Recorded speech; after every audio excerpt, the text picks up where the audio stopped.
Selamat datang di Ngopi Podcast presented by Center of Management and Future Star IPB. Bersama saya, Dwi Nugraha. Hari ini saya excited banget. Spesial sekali guest kita hari ini. Beliau adalah Corporate Training Specialist di PT International Services Pacific Cross. Pak Ade Fajar Maulana. Halo, selamat sore. Selamat sore, Pak. Pak Halo, Fajar, selamat. thank you so much for coming, Pak. My pleasure. Oke. Nah, Sobat Ngulik semua, di episode hari ini dengan Pak Fajar kita akan membahas sebuah isu di dunia pekerjaan, yaitu DISC dan implikasinya dalam perekrutan karyawan. Nah, apalagi Pak, saya ini kebetulan sebagai mahasiswa tingkat akhir, Oke, jadi sekarang ini lagi ngulik-ngulik tentang rekrutmen di perusahaan tuh kayak gimana, dan karena sebentar lagi pasti terjun langsung ke dunia betul. pekerjaan, gitu.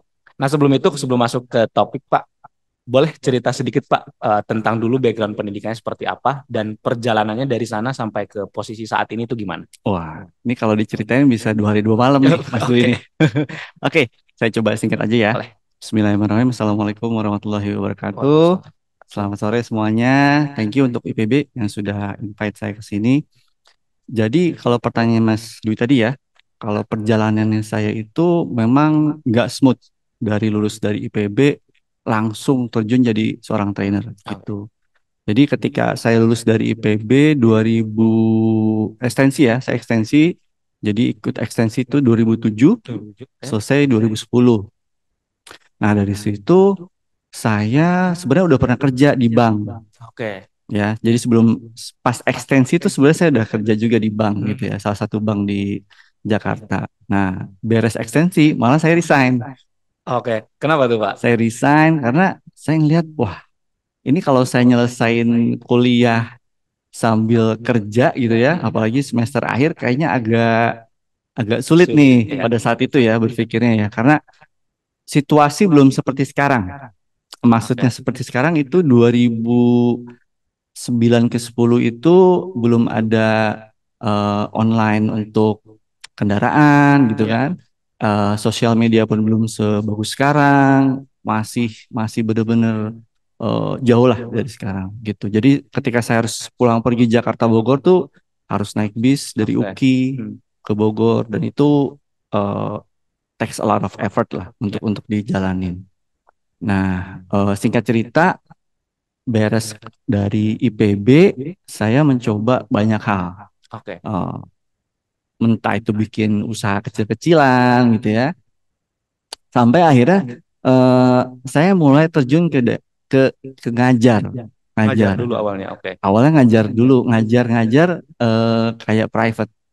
Jadi orang-orang yang saya ajar ini kebanyakan murid-murid saya dari, saya kan sempat ngajar olahraga juga ya, Ya. sempat ngajar olahraga juga. Nah, orang tuanya minta saya ngajar anaknya Oke. untuk bahasa Inggris. Nah, awalnya tuh dari situ. Jadi sambil buka usaha kecil, saya ngajar olahraga juga, ditawarin ngajar private Private. English gitu kan. Nah, lama-lama teman saya bilang, Jar, kayaknya lu nggak cocok jadi guru. Oke. Lah, kenapa saya bilang kok nggak cocok? Karena kayak kompetensi lu bukan di sini. Oh, saya belum mengerti itu kompetensi apa kan pada saat itu. Coba deh lu ke Jakarta, lu cari di sana tempat untuk sertifikasi. Oke. Jadi kalau kita kan lulus gelarnya SE ya, Ya, betul. itu kan gelar akademik. Nah, jadi kita bisa juga dapat gelar non Akademik. akademik. Nah, disitulah saya nyari-nyari tuh untuk sertifikasi jadi trainer. Oke. Ya, dapatlah saya 2000 berapa waktu itu ya, 2014 untuk saya jadi seorang trainer. Nah, beres dari dapat gelar non akademik itu kan seneng Ya. banget dong. Wah, bikinlah training-training yang sifatnya eh, lebih ke technical skill kayak Microsoft gitu Oke. kan. Public speaking saya udah mulai ngajar di situ. Eh, dari situ mungkin orang tahu portfolio saya. Nah, Instagram mulai muncul kan di Di tahun-tahun itu awal-awal kan. itu ya. Instagram udah mulai itu, Pinterest juga dulu sempat ada gitu kan. Mungkin teman-teman saya ngelihat, wah, ini Fajar sekarang seorang trainer. Oke. Dari situlah saya coba ajakin main ke kantor temen gitu kan. Ya. Di situ saya kira main, ternyata di interview. Oke. Dan tiba-tiba ya Pak di interview. Jadi nggak ngelamar, bener-bener lu main deh ke kantor gua. Oke. Oh, oke deh gitu ya. Pas nyampe di kantor ternyata di interview. Oke.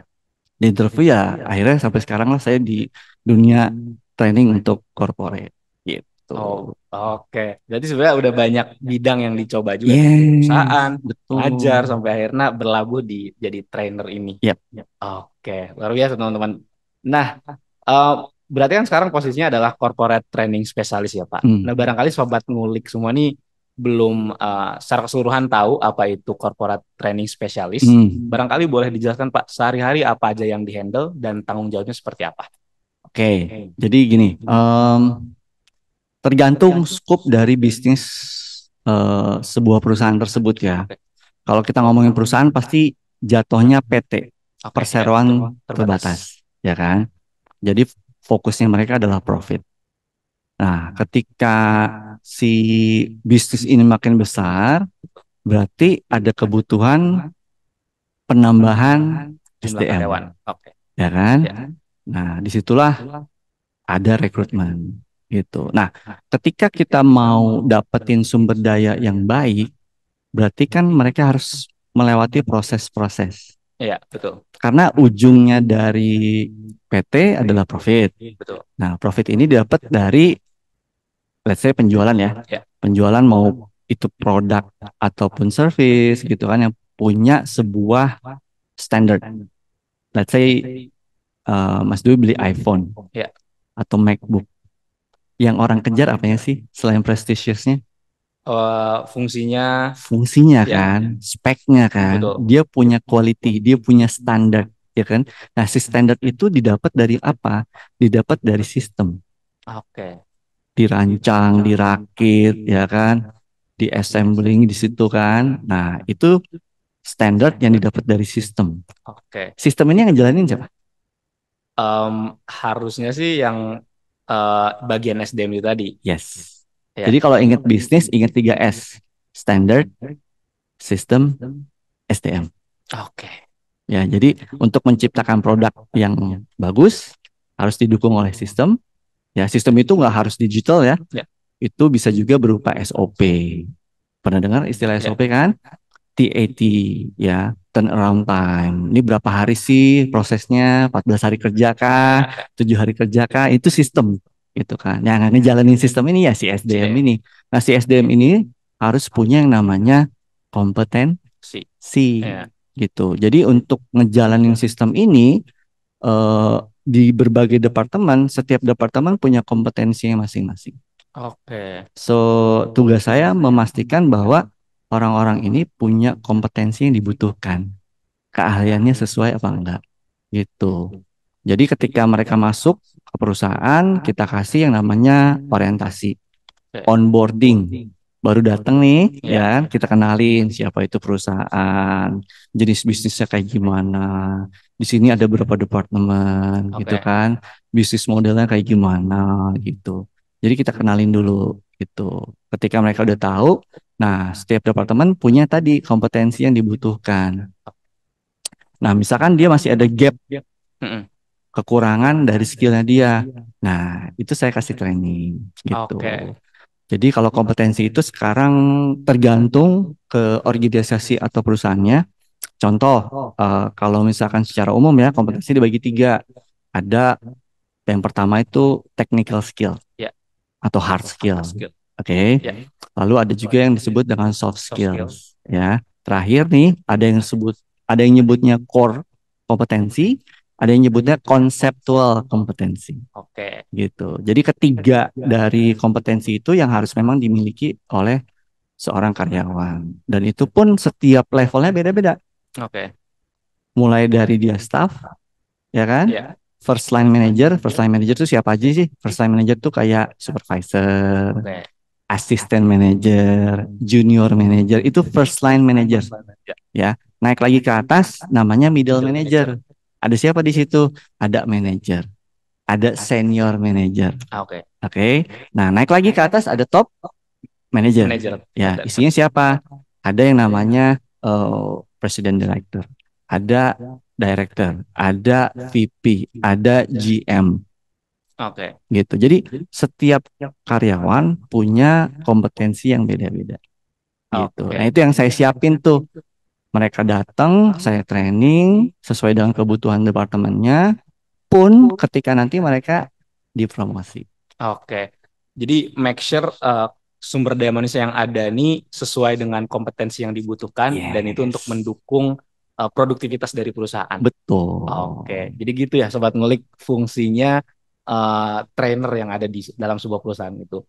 Nah, Pak Fajar tadi Pak Fajar mention soal rekrutmen gitu. Hmm. Kalau Pak Fajar sendiri apa sih Pak yang pertama kali dilihat kalau nge-hire karyawan itu? Yang pertama kali dilihat gitu. Oke, kalau pertama kali yang saya lihat ya, balik lagi semua tergantung ke jenis perusahaan, Oke. kebutuhannya apa, lini bisnisnya apa. Nah, kalau saya ngelihat ke kualifikasi. Kualifikasi. Oke. Jadi yang dibutuhin sama si usernya apa? Hmm. Si bosnya nih nanti nih, si leadernya butuh apa? Gitu Oke. kan? Apakah memang butuh yang memang sudah experience atau sudah atau baru fresh graduate, baru lulus? Oke.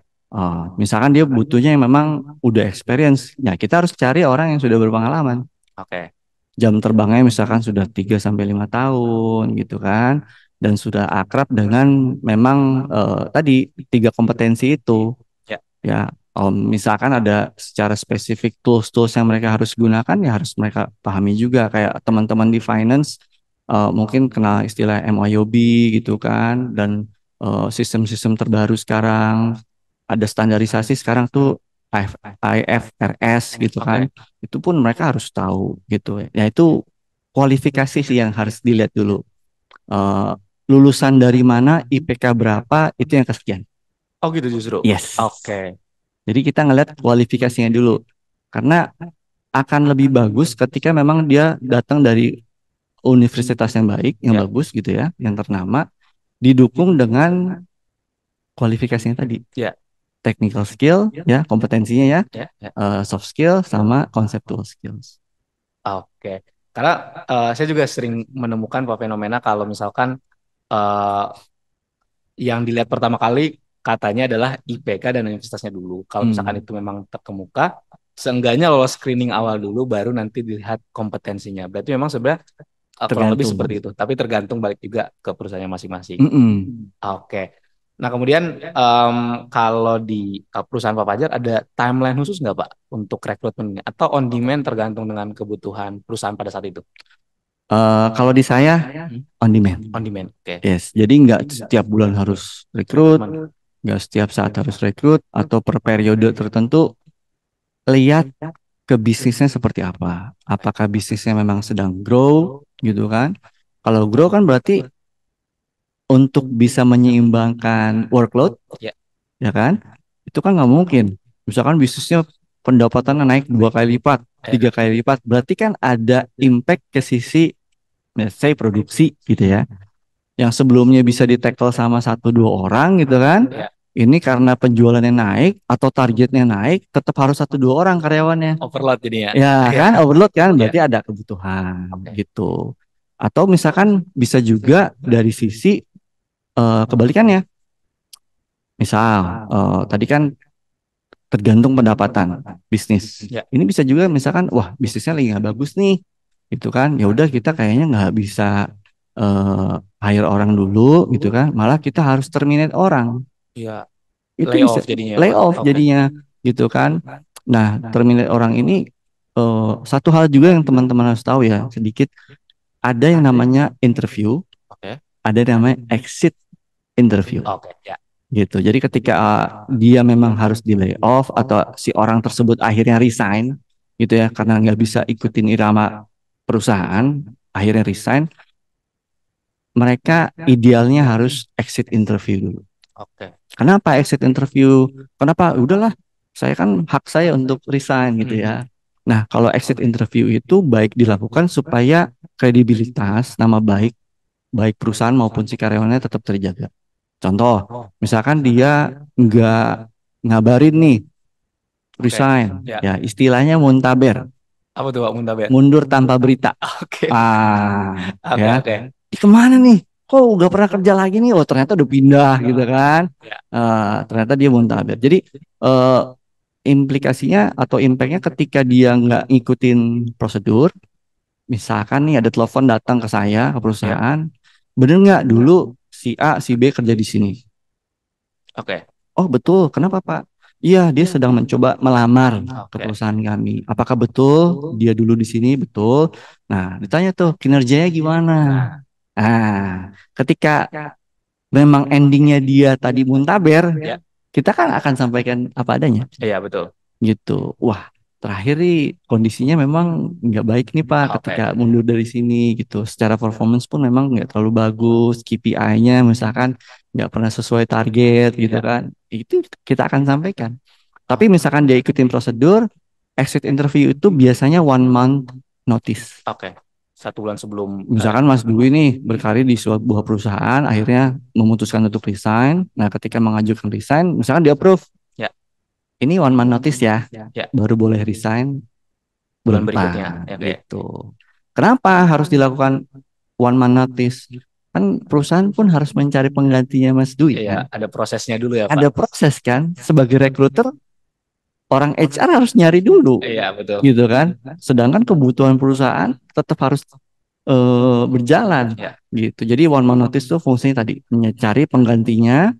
Terus Mas Dwi ataupun si orang tersebut yang resign nanti dia ngasih tahu tugasnya apa aja gitu ya. Jadi prosesnya seperti itu Oke. gitu. Nah, balik lagi soal rekrutmen, Pak. Hmm. Kalau kita di kelas tuh teorinya belajar soal prosesnya dari awal rekrutmen, kemudian di dalam ada training, ada promosi, sampai akhirnya dia exit gitu dari perusahaan. Kalau di perusahaan Bapak sendiri gimana tuh, Pak? Proses rekrutmen dari awal hingga dia diterima sebagai karyawan. Oke, pastinya harus ada yang namanya request dulu ya dari si usernya, dari leadernya. Jadi kita nggak serta-merta langsung hire orang. Oke. Jadi user, leader, atau si bosnya ini ngajuin ke atasan kita, ke presidir. Oke. Jadi presidirnya approve, boleh. Akhirnya kita nih HR mulai nyari. Oke.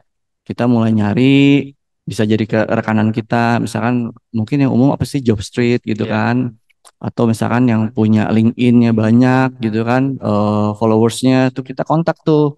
Pak, boleh dong kita lewat LinkedIn Bapak nih nyari orang nih Oke. Ya. gitu. Bisa juga kayak gitu. Jadi nggak harus ke perusahaan-perusahaan seperti yang tadi.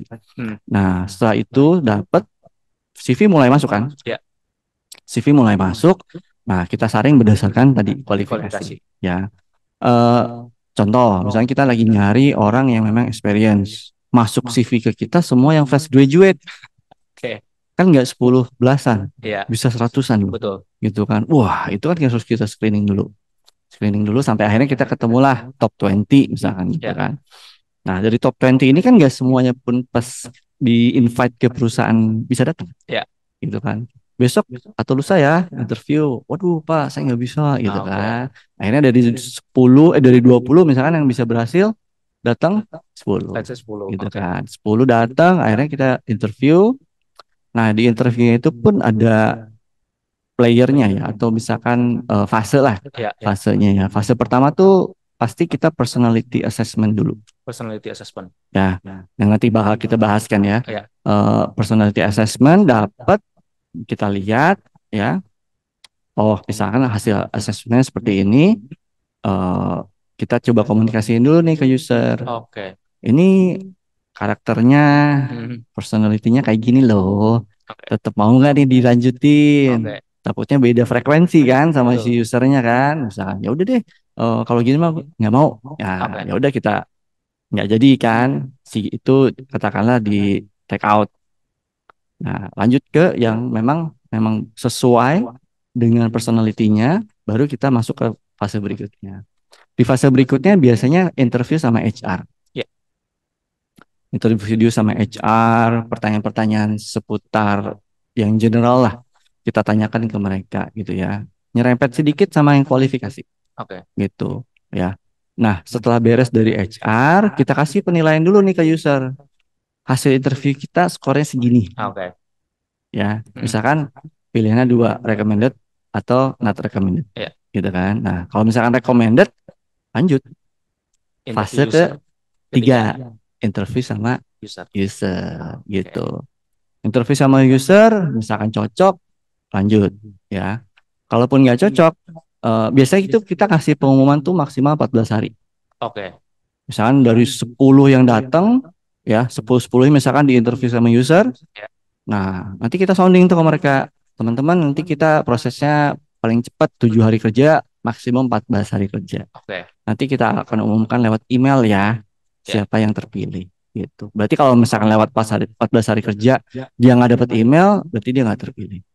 Oke. Kayak gitu. Nah, let's say dia terpilih, kita invite dia ke kantor untuk membicarakan tentang kontrak kerja. Kontrak kerja baru setelah Nah, itu. kontrak kerja di situ ada negosiasi, ya kan masalah gaji, ya masalah benefit, di situ. Kalau misalkan kalau kayak gitu biasanya langsung beres kan sih Pak prosesnya? Belum tentu. Ya. Misalkan si orang ini kayaknya mentok nih di gaji nih, Ya. negosiasinya nggak terjadi, nggak deal gitu kan ya. Bisa jadi kita nggak sama dia. Oke. Berarti kalaupun udah interview user, itu belum officially dia Yes, diterima jadi karyawan ya, Pak? yes. Oke. Karena masalah gaji. Iya. Ya, apalagi yang experience. Oke. Yang experience pasti uang nego gajinya alot. Tapi ya yang fresh graduate ya standar UMR misalkan udah dikasih tahu nih gaji standar UMR gitu kan. Tahu misalkan UMR Jakarta sekian, ya udahlah saya ambil dulu. Oke. Kan baru fresh graduate, nggak Betul. apa-apa deh sambil belajar gitu. Oke, Pak. Nah, Pak, sebelum kita masuk ke personality, terus tadi gaji, saya juga penasaran. Kita ke pertanyaan rekrutmen HR dulu. Umumnya apa sih, Pak, yang ditanyakan? Apakah sebatas konfirmasi CV dan pengalaman mungkin, atau kriteria yang diinginkan, atau bagaimana sih, Pak? Oke, kalau kita ngomong interview ya, kita coba bedain dua sisi yang experience sama sisi yang non experience gitu ya. Karena di sini kita konteksnya mahasiswa, Ya. saya coba lebih detail ke yang non experience gitu kan. Nah, kalau di HR kita akan coba lihat pertama CV-nya kan. Dan ketika mereka sudah nulis atau ngisi personality-nya itu, mereka akan ngisi form kita juga gitu kan. Formnya misalkan pernah kerja di mana gitu kan ya. Terus kuliah di mana, terus ekspektasi gajinya berapa gitu kan. Itu kan akan kita lihat gitu. Nah, untuk yang fresh graduate ini pastinya kita akan tanya, kita punya kualifikasi seperti ini untuk technical skill, ya, soft skill sama conceptual skills. Kira-kira paham nggak dengan area ini? Gitu. Kalau misalkan dia paham Pak, bisa Pak, biasanya tuh saya tes lanjutan. Minimal Office, Microsoft, gitu kan, Word, Excel, PowerPoint gitu. Tapi misalnya kebutuhannya si usernya, saya request juga ya Pak Fajar yang bisa bahasa Inggris. Kita langsung tes juga bahasa Inggrisnya. Gitu. Nah, jadi kalau pertanyaan-pertanyaannya, misalkan paling ini pertanyaan jebakan sebenarnya ya. Kalau bahasa Inggrisnya kayak gini, tell me about yourself. Itu jebakan. Jebakannya ada di mana tuh, Pak? Jebakannya gini. Kalau biasanya fresh graduate nih, coba ceritakan tentang diri Anda. Wah, HR-nya nanya kayak gitu kan. Oh ya udah Pak, saya lahir di Bogor. Bapak saya kerjanya sebagai karyawan, ibu saya ibu rumah tangga. Saya punya adik 2, saya punya kakak sekian. Hobi saya adalah main bulu tangkis. Itu bukan jawaban yang memang diminta sebenarnya. Nah, itu boleh disampaikan, tapi kalau ditanyakan, nah, tell me about yourself versinya non-experience atau fresh graduate sebenarnya adalah teman-teman bisa jawabnya seperti ini. Ini tips ya. Kasih tahu teman-teman itu lulusan dari mana. Contoh misalkan saya Dwi, saya baru saja lulus dari IPB, Fakultas A, misalkan manajemen gitu ya, jurusannya apa. Saya lulus dengan IPK sekian gitu kan. Nah, itu pembukanya, introduction-nya gitu. Nah, next-nya masuk ke kalau di experience tuh achievement. Jadi abis opening ya, introduction, masuk ke achievement gitu kan. Nah, Pak, kalau fresh graduate achievementnya nggak ada, Pak. Nah, itu. Nah, kan bingung kan? Wah, otomatis nggak lolos dong kalau gini. Nah, sebenarnya tipsnya adalah ceritain teman-teman tuh dulu organisasi ngapain. Pak, dulu waktu saya di kampus saya tergabung di organisasi A. Ya, saya selaku bagiannya apa? Misalnya sekretaris kah, bendahara kah, gitu kan? Ya. Ketua kah? Nah, terus kasih tahu tuh apa aja yang dilakuin di sana. Ya. Ya, jadi biasanya tuh kalau orang-orang yang sudah certified untuk ngasih interview, mereka pakai konsepnya namanya STAR method. Oke. Pernah dengar? Pernah dengar. Pernah dengar Ya. kan? Jadi situation, task gitu kan, action and result. Ya. Kasih tahu situasinya ketika saya menjadi ketua organisasi ini kayak gini. Tugas saya sebagai ketua adalah ini, tasknya kan. Iya. Terus actionnya untuk katakanlah merealisasikan tugas-tugas saya adalah ini. Dan hasil yang kita dapatkan waktu saya mengadakan acara ini adalah ini. Jadi STAR itu nggak perlu harus dilakukan sama yang udah experience. Ya. Yang non experience pun bisa dilakukan. Itu dari sisi organisasi. Oke. Atau misalkan ketika di kampus saya terbiasa membantu dosen, Ya. gitu kan, project-project dosen, itu saya biasa bantu juga Pak. Role saya apa, gitu kan, situationnya kayak gini, tugas-tugas saya, tasknya ini, actionnya ini, resultnya ini Pak. Oke. Jadi kan dari HR bisa ngeliat, oh dia terbiasa support, Hmm. udah terbiasa nih kerja sama orang, support orang, gitu kan, tahu tentang yang namanya deadline, udah terbiasa, oke nih. Nah, Oke. jadi saya nanti sebagai trainer pun nggak akan ngasih tahu banyak atau ngasih training yang lebih banyak Ya. karena di sisi kompetensinya sudah ada Oke. Oke. gitu. Nah, lanjut setelah pertanyaan itu adalah biasanya kita tanya juga kekurangan dan kelebihan, Oke. ya kan? Iya. Apa sih kelebihan kamu? Coba tolong ceritakan dong. Nah, kita bakal lihat nih kelebihannya apa kan? Tapi biasanya akan mentok ketika dia nyeritain kekurangan. Kekurangan. Oke. Bingung tuh, kekurangan saya apa ya Pak? Gitu kan? Ada juga yang nyebutin, Pak, saya sebenarnya orangnya ceroboh. Saya Oke. misalkan nggak bisa nyusun time management, Oke. saya lupaan gitu ya. Nah, sebenarnya itu pertanyaan jebakan juga. Oke. Boleh ngasih tahu kelemahan, tapi jangan lupa kasih tahu apa effort yang sudah dilakukan untuk Mengovercome itu. Ya. yes. Let's say, jadi Pak, saya memang ada kekurangan bahasa Inggris Pak. Tapi alhamdulillah Pak, sejak 6 bulan yang lalu, saya sudah mulai ikut les bahasa Inggris Pak. Saya ambil TOEFL, sekarang sudah level 1 Pak. Alhamdulillah sekarang TOEFL saya sudah 400. Ya. Nah, mulai minggu ini Pak, saya masuk level 2 Pak. Target saya TOEFL-nya di 6,5. Oke. Jadi overcome effortnya kan ada Ada. gitu. Ya. Nggak, Usahanya ada. Oke. yes Oke. gitu. Oke. Kalau yang kelebihan jangan juga kayak Melebih-lebihkan juga. melebih-lebihkan Ya. gitu ya. Jangan kasih tahu aja seadanya apa. Saya bisa menggunakan software ini, aplikasi ini, saya terbiasa melakukan proses ini, itu aja. Oke. Pak, bener nggak sih kalau misalkan ketika ditanya kelebihan kekurangan tuh ada baiknya kita sebutin kelebihan tuh yang relate dengan pekerjaannya, tapi sebutin kekurangan yang nggak relate sama pekerjaannya supaya istilahnya nggak itu nggak berpengaruh ke pekerjaannya gitu. Bisa, itu bisa. Ya, ketika kelebihan kita lebih inline ya sama yang namanya kualifikasi kerjanya kan. Nah, tapi kalau misalnya kekurangannya itu memang enggak, itu malah kebanyakan bukan di technical skill, Oke. malah lebihnya ke soft skill. Mm-mm. Pak, saya enggak pede, Pak, kalau ngomong sama orang. Iya. Saya kalau harus mimpin rapat, saya nggak bisa, Pak. Oke. Harus mewakili perusahaan untuk presentasi, saya nggak bisa, Pak. Lebihnya ke soft skill, gitu. Saya nggak bisa, Pak, ngelit orang, Pak. Gitu, saya nggak punya kemampuan itu Pak, gitu. Oke. Time management saya ceroboh Pak, gitu.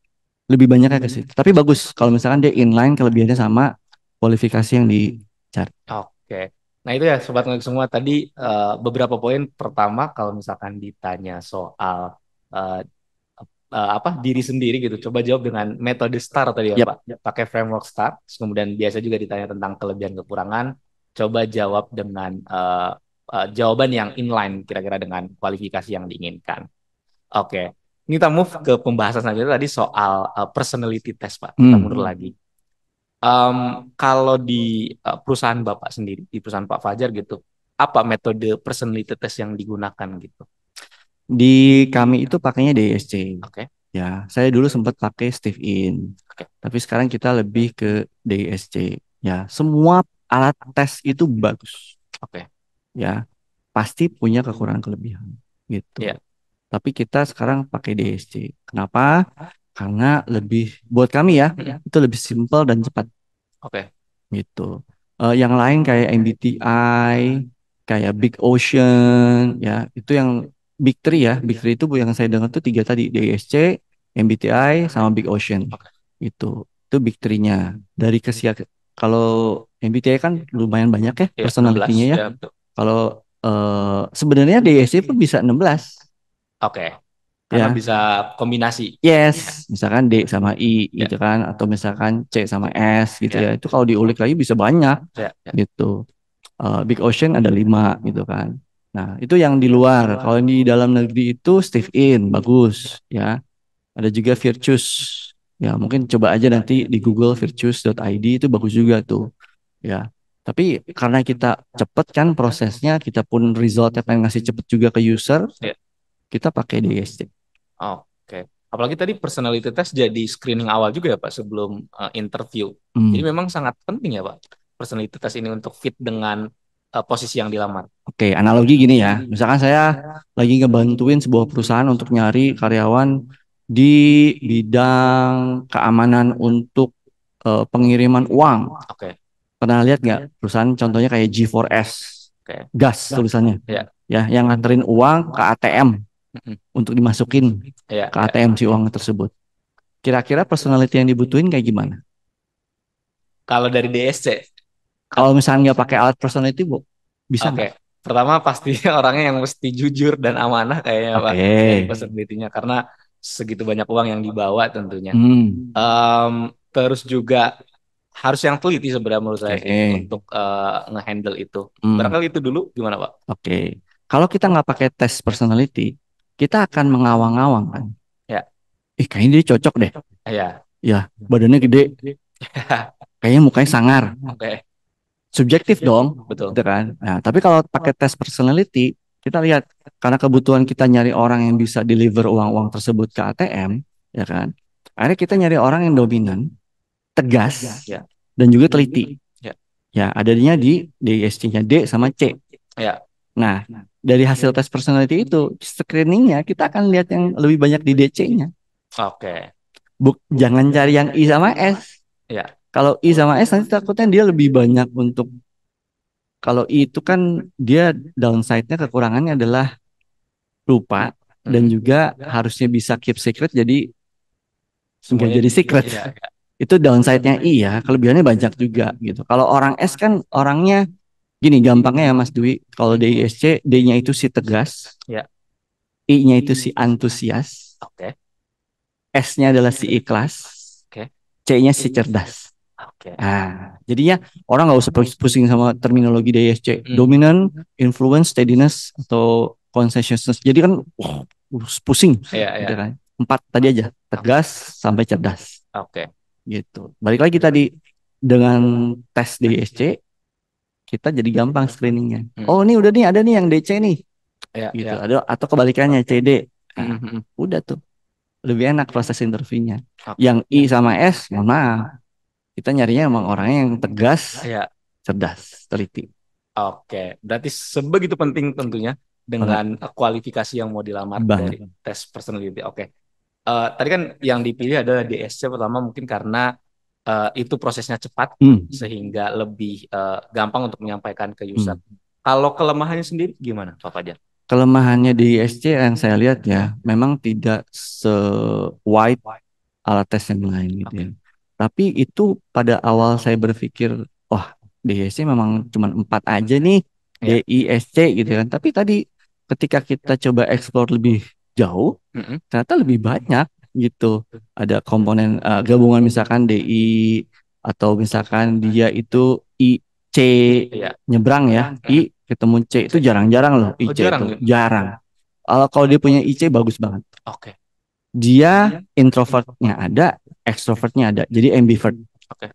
Kan I itu kan suka ketemu orang, Antusias tadi ya. antusias kan, nggak masalah ketemu orang.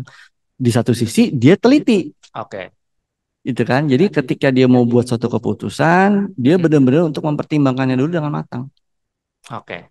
Bagus tuh ketemu orang yang IC. Tapi kalau kebanyakan leader ya, Ya, itu memang harus punya yang namanya D. dominannya itu. Dominannya gini, bukannya berarti S nggak bisa jadi leader. Ya. Si ikhlas ini bukan yang nggak bisa jadi leader, tapi ketika leader kita ya tipenya S, maka dia akan cenderung ragu lama dalam mengambil suatu keputusan. Oke. Kadang nggak mau nyakitin perasaan orang lain. Gak enak deh sama Ya orang ya, Pak. akan Ya. gitu. Kelihatan kan? Ya, ya. Lebih asik kan ya ngeliat di ISC gitu. Jadi balik lagi bisa digunakan untuk meng-hire ataupun promosi. Ya. Dia mau dipromosiin jadi first line managers. Nanti di bawah dia ada sekian orang subordinate. Ya. Yakin ini dia S loh. Oke. Dia kayaknya star employee. Star employee bagus untuk pekerjaannya dia. Oke. Spesialis gitu kan. Jadi kalau dinaikin bisa aja tapi kayak trainingnya lama lumayan nih untuk Oke. dipolesnya Oke. gitu. Tapi berarti Pak, kalau misalkan tadi DS-nya digunakan di rekrutmen itu sebagai tes personality, kalau di post rekrutmennya, apakah ada dampaknya terhadap kualitas karyawan atau gimana, Pak? Dampaknya gini, kalau kita udah ngomongin masalah terjun ke dunia kerja, posisinya itu lebih banyak di kompetensi Oke. gitu. Karakter ada, Ya. tapi yang namanya karakter bisa dirubah. Oke. Jadi kalau misalkan dia S pas masuk kerja, Ya. setahun kemudian dia jadi C, Oke. bisa jadi. Oke. Karena lingkungannya, kerjanya, bosnya, peernya, rekan kerjanya ya, itu C semua. Oke. Atau misalkan dia awalnya I, ngomongnya, kan nggak bisa direm kan orang I kan, masuk ke departemen yang orangnya D semua. Oke. In a year bisa berubah. Bisa jadi D juga. Yes. Personality ya, bukan enggak. Kalau karakter kan dia lebih deep. Ya. Ya, lebih deep itu ada muatan keluarga, ada muatan masa lalu, ada muatan mungkin pada saat kerja, Macam-macam kuliah, sekolah. Tapi kalau personality itu cepat bisa berubah. Oke. Kalau gitu dalam artian kalau misalkan memang dalam pekerjaan X katakanlah ya Pak, let's say pekerjaan X butuhnya D, tapi dia dominan I, tapi agak ada nih D-nya, itu mungkin juga untuk diambil ke situ. Karena nanti seiring prosesnya dia bisa berubah jadi D banget juga gitu. Kompetensi. Ya. Balik lagi. Balik kompetensi. Kompetensi. Wah ini bagus nih ketika di user interview nyambung sefrekuensi. Kita akan lihat dulu ini kompetensinya cocok nggak. Oke. Jangan sampai nanti kita wasting time untuk yang namanya on the job training dan off the job training. On the job training itu training yang dilakukan pada saat dia kerja. Entah itu atasannya ataupun rekan kerjanya yang ngasih dia training. On the job training. Off the job training berarti dia harus di take out dulu dari pekerjaannya, masukin kelas atau kirim ke vendor ya, untuk ikutan training. Nah, itu jangan sampai kita makan waktu di situ, ngabisin waktu di situ. Hanya untuk mengisi gap yang dia punya. Oke. Gitu. Sip. Oke. Cukup clear ya Sobat Ngulik semua soal DISC ini tadi. Begitu pentingnya personality test dalam perekrutan sebuah karyawan. Nah tadi karena di akhir-akhir Pak Fajar mention soal training, ada on the job, ada off the job gitu. Saya coba geser topiknya ke sana gitu. Kalau yang sepemahaman saya, kalau misalkan sebelum bikin training itu kan ada namanya training need analysis ya Pak. Nah itu implementasinya seperti apa Pak? Wah, ini kita bergeser sedikit ya. Bergeser sedikit gak Pak? Di sini belum ada kan departemen atau jurusan training kan ya. Menarik tuh kalau manajemen bikin jurusan training. Jadi lulusannya itu sarjana training gitu kan ya. Gini, training itu kalau kita lihat di perusahaan itu, apalagi perusahaan besar ya, Astra, Unilever, Sinarmas, itu nggak mungkin nggak punya departemen training. Pasti ya, it's a must for them to have the training department. Kalau kita ngelihat tugas-tugasnya trainer, dia pakai yang namanya Instructional Learning Design, ILD. Isinya apa sih? Isinya adalah AD, ADDIE. Apa tuh Pak kepanjangannya? A-nya itu analyzing, tadi TNA. Nah, TNA itu masuk di fase analyzing, Analyze. ya. Terus ada yang namanya D. Itu kan D yang pertama adalah design. Dari hasil analisa, yuk kita desain yuk. Nanti trainingnya dibawakannya seperti apa. Oke. Gitu kan. Setelah dianalisa, ternyata kekurangannya si A atau departemen A adalah ini. Sekarang kita desain. Nanti pada saat apa namanya hari H-nya, apa dulu nih yang mau kita bawakan? Oke. Fokusnya mau kemana? Karena di dunia training pun ada istilah KSA, Apa itu Pak? knowledge, skill, and attitude. Oke. Batasan si training ini lebih ke knowledge, teori, Mm-mm. atau ke skill, Ya. praktek. Oke.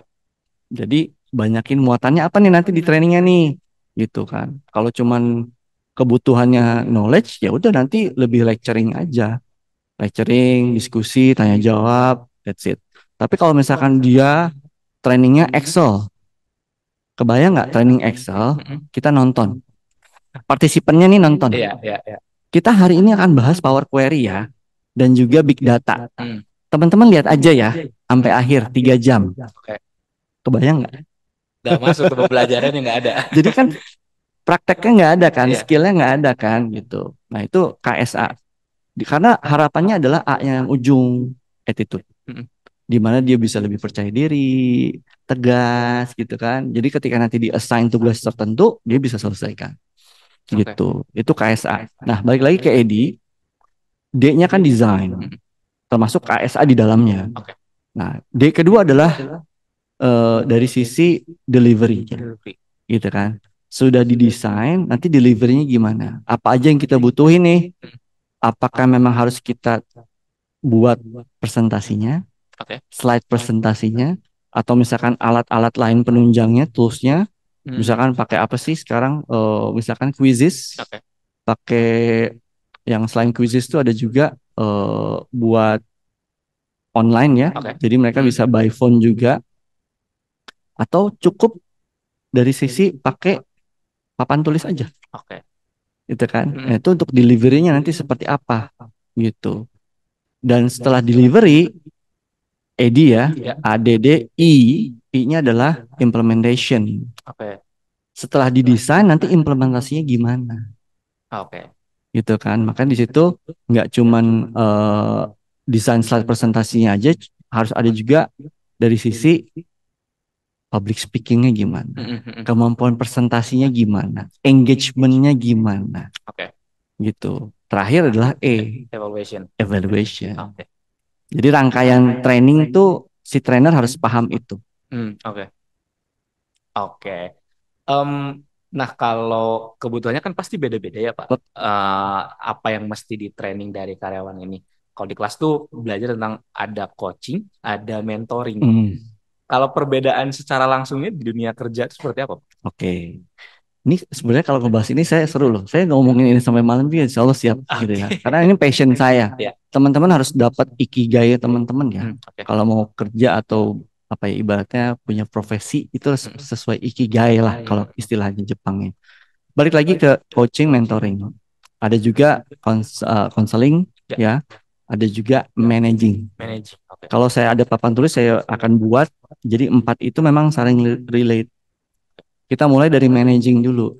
Managing itu porsinya gimana caranya kalau kita ngeliat orang itu salah, orang itu harus ditegur, orang itu harus dikasih suatu tindakan, itu managing skill. Oke. Telling them that they are wrong. Oke. You are not doing as expected. Oke. Jangan sampai sebagai leader nanti, duh kerjanya salah, tapi nggak enak negur dia. Berarti managing skillnya nggak ada tuh, Oke. gitu kan? Nah, jadi telling ya sesuatu Mm. issue, misalkan telling the issue, telling the problem, it has to be solved. Ya. We cannot let it be like this, Ya. gitu kan? Setelah managing, seorang leader harus punya yang namanya skill mentoring, Mentoring. gitu kan? Jadi telling di sini sisi lawannya adalah asking, Oke. gitu ya. Jadi ada asking, ada telling. Jadi kalau mentoring tuh kita kayak apa sih yang kamu kurang dari kerjaan kamu? Hmm. Kayaknya kamu deadline nggak pernah achieve dan Ya, nggak pernah ya. selesai nih kerjaan. Lewat terus gitu. Nah, Bedakan mentoring dan training. Mentoring itu lebih ke, oh sebenarnya kekurangan cuma 2 poin ini loh. Ya udah deh, saya ajarin nih sebagai leader, saya ajarin ya. Misalkan apa? Presentasi. Oke. Ini cara ngedesainnya gini, Excel, cara ngolah datanya gini. Ngerti kan sekarang? Nah, itu mentoring. Mentoring. Specifically tahu kekurangannya apa, langsung ajarin Oke. gitu. Kalau training itu kan bisa jadi dari A sampai Z Iya. dibahasnya. Dia harus ikut ke kelas 2-3 jam, half day atau full day. Mentoring 5 menit, 10 menit Selesai. selesai Ya. gitu ya. Nah, jadi managing, mentoring. Ya. Di sisi sini ada yang namanya coaching sama eh, BK counseling ya. Counseling. Counseling. Jadi counseling itu adalah telling. Jadi kayak ini sebenarnya ada masalah apa sih? Ah ya, oke. Ya, kita asking. Kita asking ke orang yang bermasalah sebenarnya ada apa? Jadi kita kayak nyari akar permasalahan.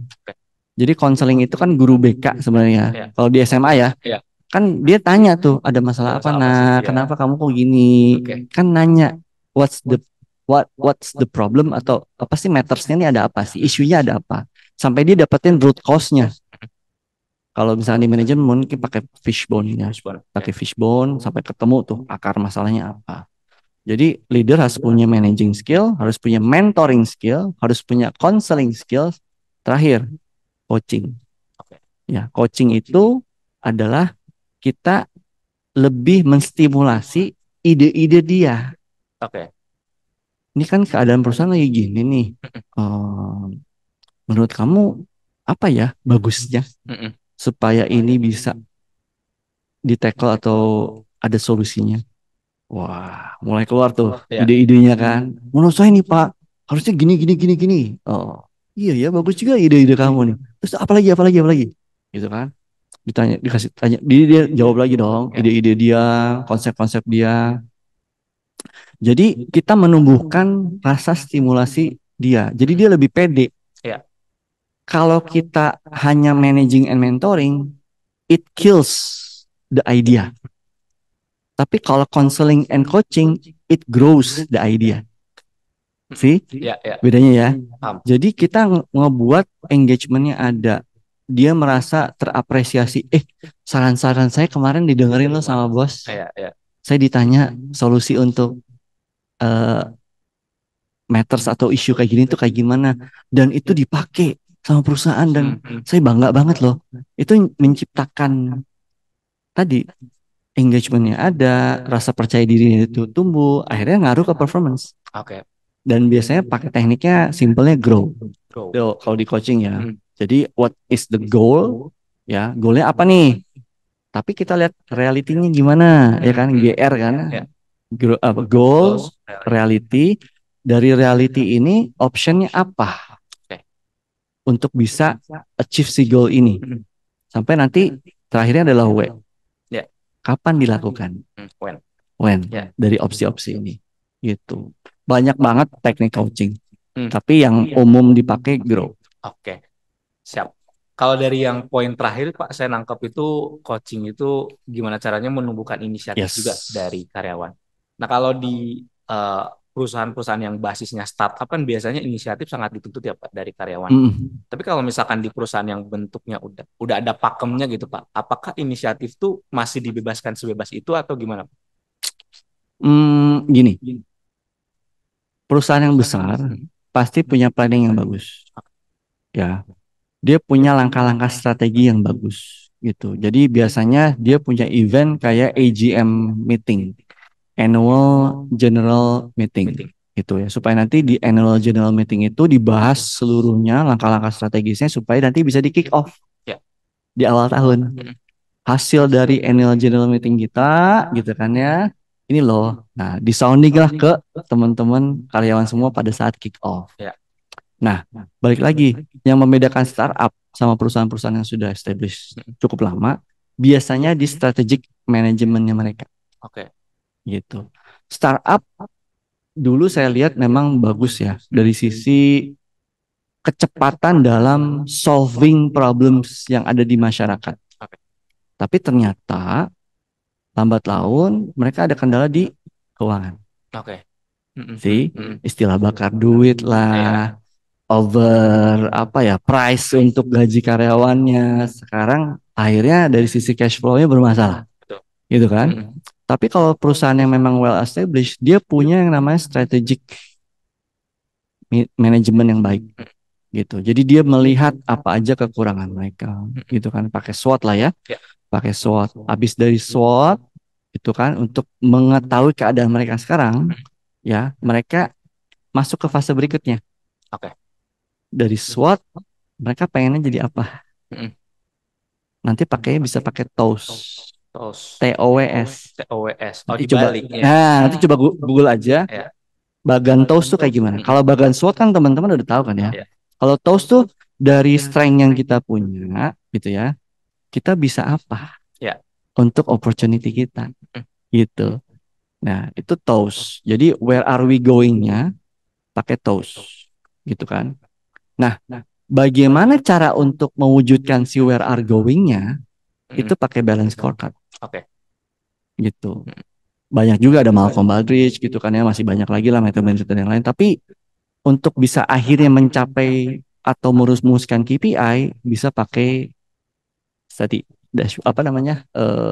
balance scorecard tadi ya, Pak. gitu. Jadi perusahaan yang memang well established mereka punya fase itu, realizing where are they now gitu kan ya, pakai SWOT.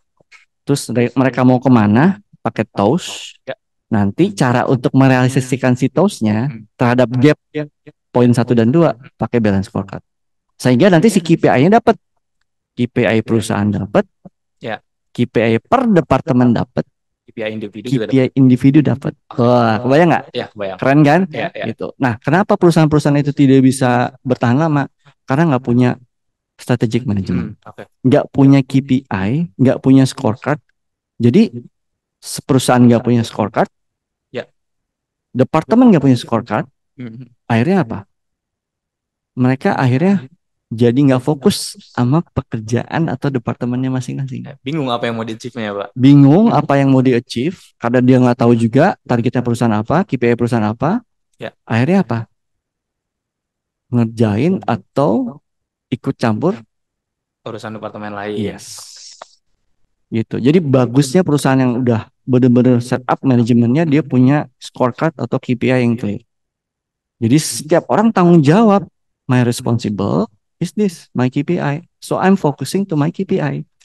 I'm not focusing to others. Why should I bother others? Gitu kan? Mending saya fokus ke kerjaan saya supaya scorecard saya dapat. Gitu. Itu yang ngebedain si startup sama well established company. Clear enough ya, sobat ngulik semua. Kita coba geser-geser lagi topiknya. Silakan. Nah, tadi kan untuk achieve KPI tadi atau bahkan exit KPI tadi kan butuh performance dari masing-masing individu ya, Pak. Salah satu performance kan ditunjangnya dengan kompensasi yang oke juga gitu, yang fit dengan apa yang mereka kerjakan. Nah, ngobrolin soal kompensasi di perusahaan nih, Pak. Implementasinya seperti apa sih, Pak? Kan ada finansialnya, ada non finansialnya. Kalau di perusahaan Bapak sendiri gimana, Pak? Ini secara umum dulu ya. Balik lagi ketika ngomongin kompensasi, mau itu kenaikan gaji, bonus, kalau THR sih udah dalam undang-undang ya. Jadi mau nggak mau, suka nggak suka, THR itu harus diberikan lah kepada karyawan. Tapi kalau ngomongin kenaikan gaji, itu harus lihat juga performance dari perusahaan. Gini, contoh ya, kita berpikir logis. KPI saya bagus. Departemen saya KPI-nya bagus. Apakah saya berhak dapat kompensasi yang bagus? Ya, tentu. Belum tentu. Belum tentu justru, Pak. Lihat dulu performance perusahaan. Barangkali bisa jadi dia bagus KPI-nya, departemennya bagus, tapi secara keseluruhan ternyata achievement-nya si perusahaan nggak sesuai KPI yang dibuat. Malah katakanlah di bawah KPI. Berhak nggak dia dapat kompensasi kira-kira? Ya enggak, karena enggak achieve ini. Enggak achieve kan? Perusahaannya ya. Karena kan sebagai perusahaan nih harus kalau bisa semua departemen achieve KPI-nya. Betul. Gitu. Jadi apalagi perusahaan besar ya yang misalkan dia punya holding, perusahaannya di banyak negara, biasanya tuh akan melihat performance setiap cabangnya juga. Jadi nggak serta-merta KPI dia bagus, KPI departemennya bagus, KPI perusahaannya bagus, mereka akan dapat kompensasi yang layak. Belum tentu. Balik lagi ke kebijakan Perusahaannya. perusahaan. Ketika memang kebijakan perusahaan dibuat atas dasar kita bagus nih performance tahun ini secara penjualan tumbuh, secara efisiensi dari sisi biaya pun bisa lebih bagus ditekan gitu kan ya, atau dijaga lah dari sisi cost expenditure-nya. Kayaknya ada slot yang cukup oke nih buat ngasih teman-teman misalkan bonus gitu kan ya, Ya. atau kenaikan gaji. Tadi misalkan di setup nih KPI range sekian sampai sekian, kenaikan gaji sekian persen. Ya kan? Layer kedua, misalkan meets expectation, 100% KPI-nya, sekian persen kenaikan gajinya. Bisa diimplementasikan, bisa juga enggak. Lihat lagi performance perusahaan. Oke, berarti Gitu. secara keseluruhan juga harus dinilai ya Pak, jangan sampai Yes. individu dan departemen. Nggak bisa secara individu aja. Oke. Gitu. Apalagi ketika orang-orang yang ada di jajaran top manajemen, ya, atau misalkan middle management, mereka fokusnya tuh sudah bukan lagi myself, bukan I, tapi us. Ya. Kita kan ngomongin perusahaan, gitu. Apalagi nanti misalkan Mas Dwi, one day jadi manajer nih, amin ya. Amin, amin. One day misalkan mau dipromosi jadi level direksi. Oke. Itu ngomonginnya udah nggak bisa tentang hanya departemen atau Dirinya sendiri aja. dirinya sendiri, as a whole company, gitu. Gimana caranya? Kalau presiden direktur fokusnya adalah meningkatkan aset. Oke. Ya, aset itu apa? Aset itu isinya adalah liabilitas sama ekuitas, ya kan? Gimana caranya aset tumbuh? Ya. Fokusnya presiden direktur atau pimpinan perusahaan di situ.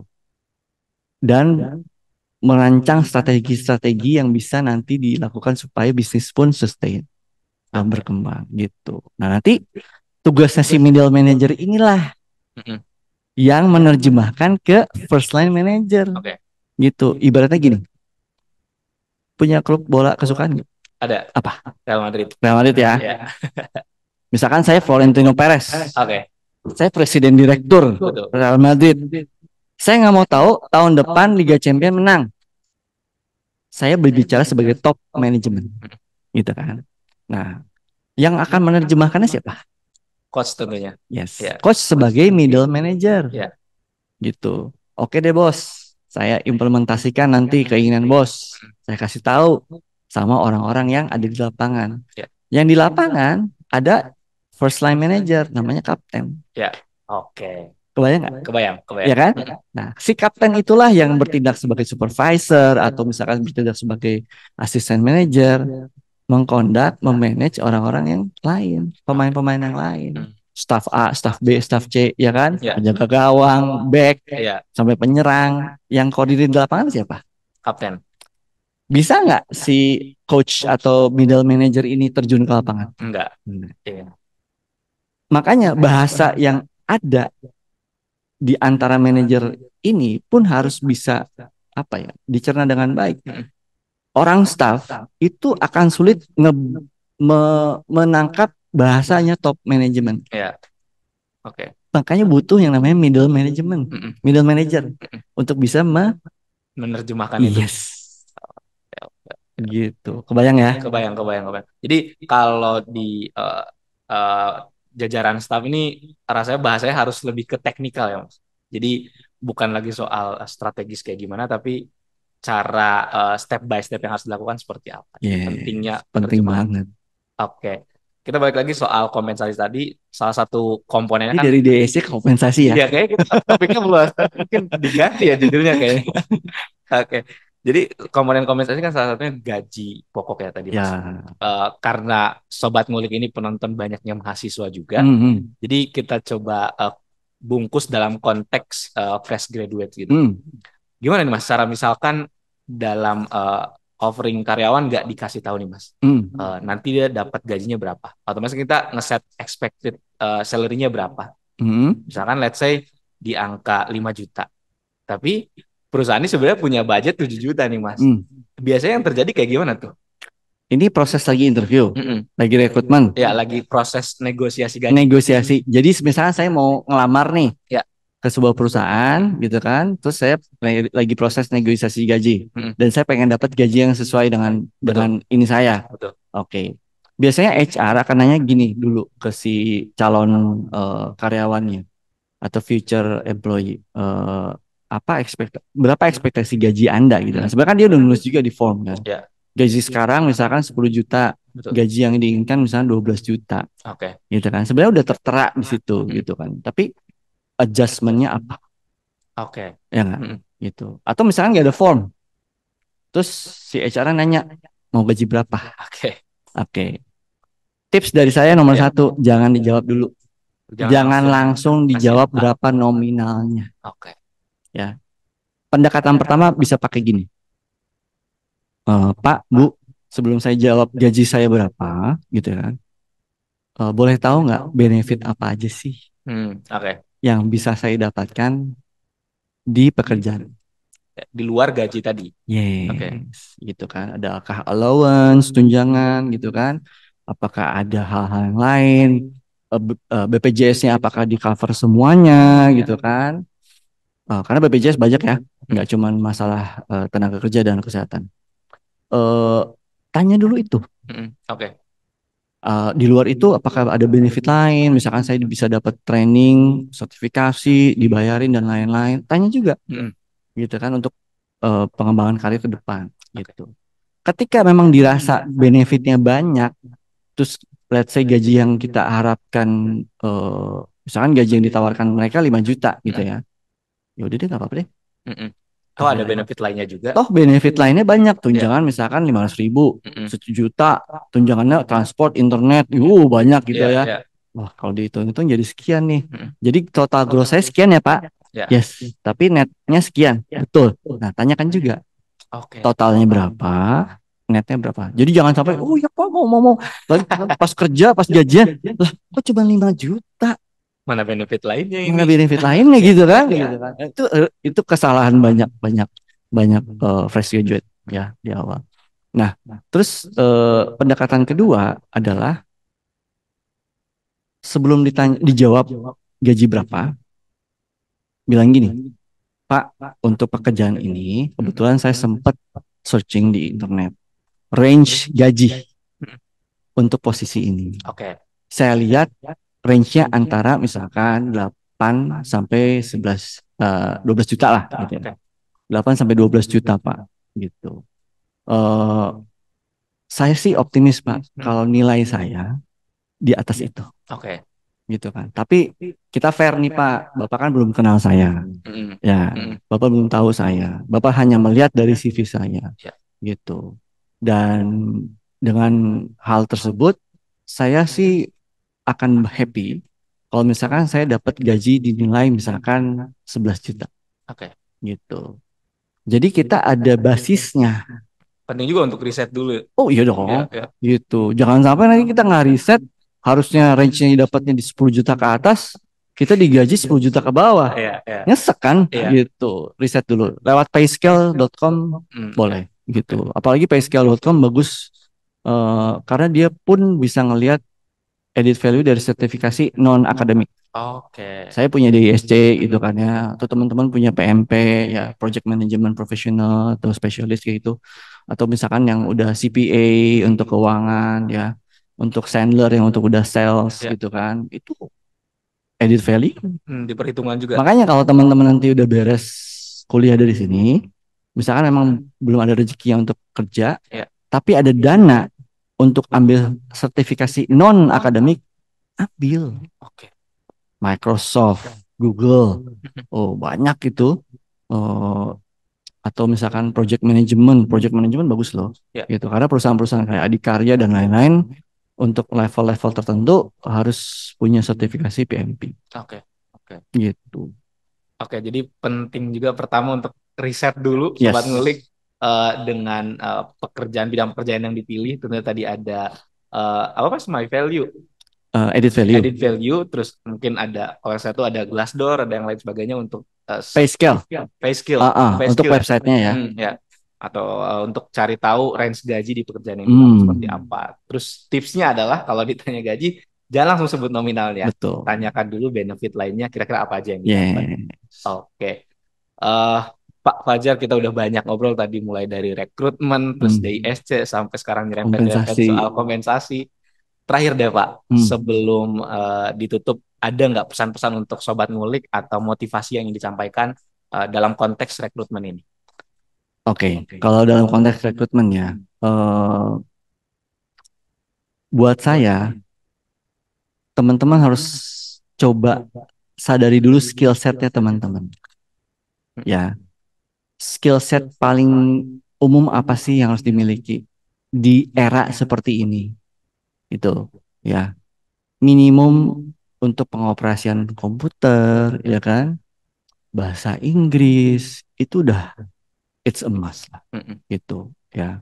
Kalau misalkan nanti mau belajar tentang critical thinking, decision making, problem solving, itu akan jadi added value gitu. Tapi harus tahu dulu minimum yang common tuh apa gitu. Jangan sampai nanti ketika dites nggak lolos hanya karena screening yang tadi. Iya.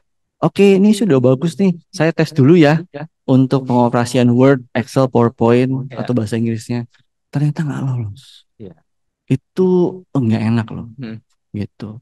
Jadi ketika punya hal-hal dasar tersebut itu akan menaikkan self esteemnya teman-teman. Keyakinan diri bukan hanya self confidence. Iya. Udah yakin nih saya Hmm. bisa lolos. Kenapa? Saya punya tadi minimum qualification-nya saya Udah dapat. udah di tangan Hmm. gitu. Berikutnya adalah olah mindset. Ya, buat saya mindset itu penting. Ya. Kita ngomongin jalur horizontal ya, jalur vertikal ke Tuhan itu beda, ya beda topik lah ya, Ya. gitu. Horizontalnya dulu, kelola mindset. Gini, setiap era itu punya tantangannya masing-masing, punya challenge-nya masing-masing gitu ya. Apalagi teman-teman generasi apa nih, Z sama Alpha, Ya. suka nggak suka dari sisi ketangguhannya ini memang Kurang. apa ya, harus diasah lagi Ya. Ya.